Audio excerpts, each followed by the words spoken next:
الحمد لله وكفى وصلاة وسلام على عباده الذين اصطفى. أما بعد فأعوذ بالله من الشيطان الرجيم. بسم الله الرحمن الرحيم. إن الصلاة تنهى عن الفحشاء والمنكر ولذكر الله أكبر والله يعلم ما تصنعون. رئيس الاحتفال المؤقت وزملائي في الدروس، إني أريد أن أتحدث بين أيديكم حول موضوع أهمية الصلاة، فالرجاء منكم جميعا أن تستمعوا إلي. أيها الإخوة الأحبة، من المعلوم لديكم أن الله تعالى خلق العالم كله، فاختار الإنس والجن لعبادته الخالصة، كما قال تعالى: وما خلقت الجن والإنس إلا ليعبدون. فهذه الآية تقتضي بأن يلتفت الإنس والجن إلى خالق السماوات والأرضين ويتعبده بالطرق التي وردت تعاليمها في الكتب الإلهية والصحف الربانية. أيها الإخوة الأحبة، أنتم على علم تام بأن العبد إن يعبد خالق العالم ويصلي الصلوات المكتوبة 5 مرات في يوم وليلة، يحفظ نفسه ولسانه وأعضاء بدنه من عديد من المعاصي والذنوب ومن الفحشاء والمنكر، كما أشار إليه تعالى في كتابه الخالق: إن الصلاة تنهى عن الفحشاء والمنكر.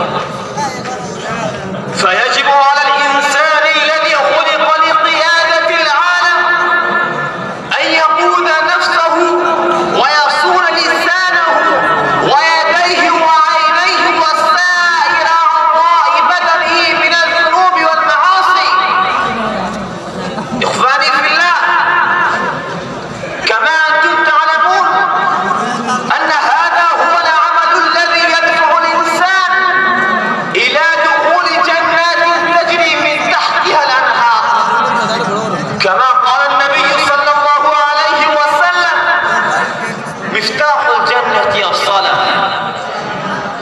إخواني البررة، من يريد منا أن يدخل الجنة ويفلح في الدنيا والآخرة فعليه أن يواظب على الصلوات كلها برغبة ورهبة وبخشوع وأمانة، لأنها هي الصلاة التي أداها الصحابة رضوان الله تعالى عليهم أجمعين فأحسن تأديبها، حتى قال عنه القرآن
إخواني في الله،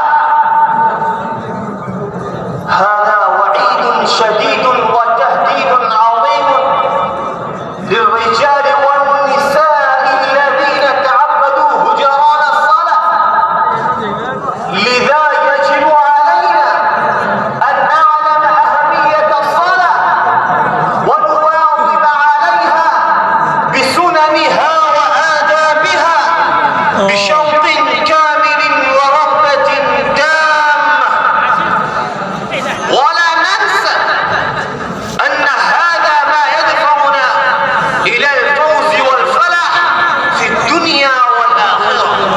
وبذا أختم كلامي، والسلام عليكم ورحمة الله وبركاته. وعليكم السلام.